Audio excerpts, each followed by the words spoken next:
fidélité nous honore sur le Volcan News. Mesdames et messieurs, bienvenue à suivre cette session d'actualité. Mais avant tout, je vous propose d'abord les grandes lignes. Les détonations d'armes lourdes et légères ont semé panique et désolation parmi la population civile après des violents affrontements tant ce matin entre le 123 et les combattants Wazalendo. Et puis les prochaines discussions directes entre le gouvernement congolais et la rébellion du 123 sont incessantes. Le maire du Qatar compte désormais assurer une médiation plus active pour les règlements pacifiques du conflit qui secoue la partie est de la République démocratique du Congo. Voilà ce qui constitue l'ossature de ce journal, mesdames et messieurs. Tout de suite, le détail.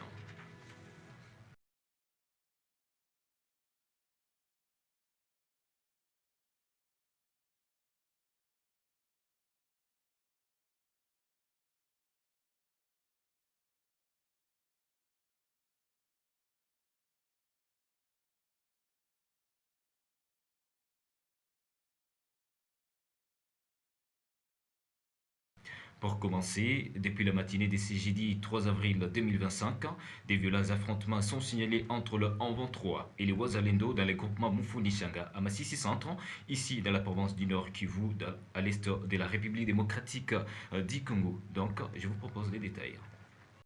Les combats ont éclaté tout le matin, vers 5 heures locales, autour du village des Kani, près du centre de Massissi. Certaines sources indiquent que les combattants Wazalendo ont lancé une offensive contre les rebelles du 23 pour tenter de les déloger du chef-lieu du territoire de Massissi qu'ils occupent depuis plusieurs mois. D'autres sources parlent d'une contre-offensive des rebelles du 23 contre les Wazalendo venus des lacs Sonia-Biondo, menaçant leur position à Massissi Centre depuis le lundi. Surpris par ces attaques matinales, les habitants de Massissi, notamment ceux du quartier Umara et Birere autour de l'hôpital de référence sont restés terrés dans leur maison. Aucun bilan des combats n'est disponible pour l'instant. Selon des sources locales, l'intensité des combats a diminué depuis 9 heures. Cependant, la situation demeure toujours volatile.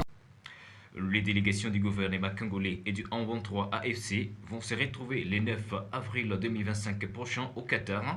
L'objectif de la rencontre est d'entamer des négociations directes entre Kinshasa et le 123 AFC en vue de trouver une issue favorable à la guerre qui secoue l'est de la République démocratique du Congo. Regardez. La Prospérité rapporte que le mur du Qatar compte désormais assurer une médiation plus active pour les règlements pacifiques du conflit qui secoue la partie est de la République démocratique du Congo. Après la rencontre entre Félix Tshisekedi, président congolais, et Paul Kagame, président rwandais, il y a quelques jours à Doha, le Qatar s'apprête à accueillir le 9 avril 2025 les délégations de Kinshasa et du 123 AFC pour une première rencontre préparatoire visant à aboutir à des négociations directes autour de la crise sécuritaire devenue alarmante dans l'est de la République démocratique du Congo. Entre-temps, la partie congolaise a maintenu ses efforts pour défendre la paix et la souveraineté du pays, estime ce même tabloïd. Par contre, Forum des As indique que cette rencontre, facilitée par le Qatar, est la première du genre depuis l'escalade du conflit. L'objectif est de trouver une solution pacifique à la guerre dévastatrice qui oppose les forces de la RDC et le 123 soutenu par le Rwanda poursuit le même quotidien. Et puis à Kinshasa, le général Israël Bakoulou a été nommé commissaire divisionnaire adjoint de la police nationale congolaise. Il remplace à ses postes Blaise Kilimbalimba, nommé comme chef de la police nationale congolaise dans les Hauts-Katanga. Au Nord Kivu, cependant, Job Alissa a été élevé au grade de commissaire divisionnaire adjoint de la police nationale congolaise. Détail, suivez. Dans une ordonnance lue mercredi 10 avril sur la radio-télévision nationale congolaise, le président de la République, Félix-Antoine Tshisekedi Tshilombo, a nommé Kantou Bakoulou Israël au poste de commissaire provincial de la police nationale congolaise pour la ville de Kinshasa. Il remplace ainsi Blaise Kilimbalimba, qui est nommé à la tête de la police dans la province d'Haut-Katanga. Ces changements au sein de la police nationale congolaise viennent à un moment critique où la sécurité et la stabilité sont au cœur des préoccupations nationales. Commentent les potentiels. Les nouvelles nominations sont perçues comme une opportunité de redynamiser les capacités des forces de l'ordre à répondre aux défis contemporains.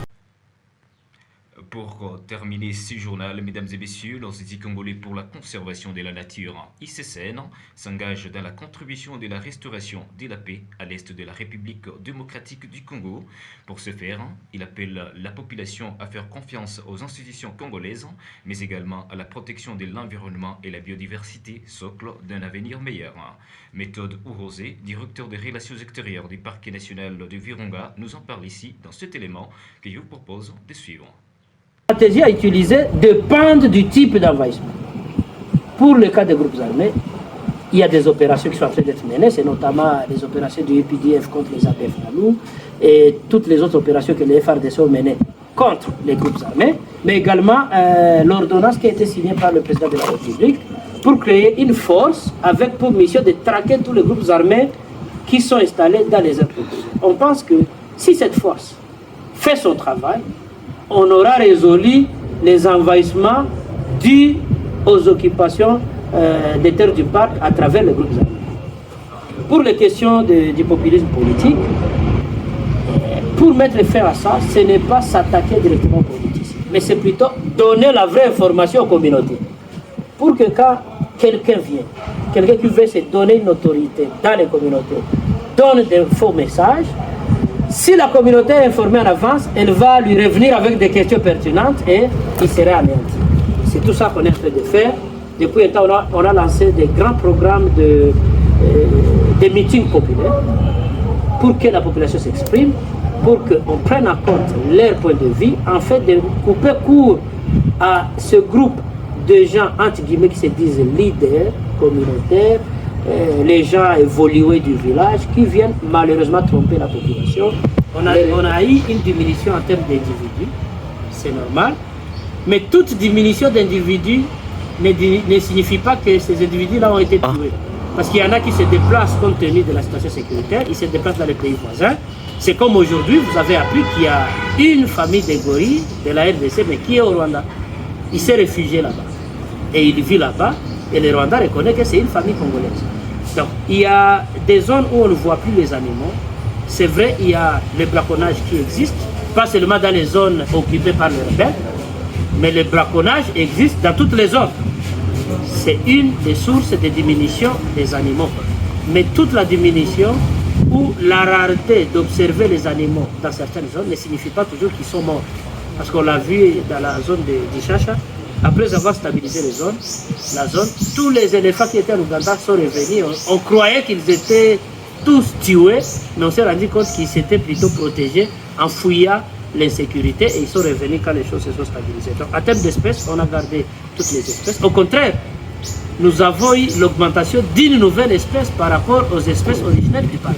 C'est une information que j'ai glisse en passant, parce que les crocodiles du Nil qui sont aujourd'hui dans les lacs Édouard ne sont pas les espèces originaires du parc de Virunga.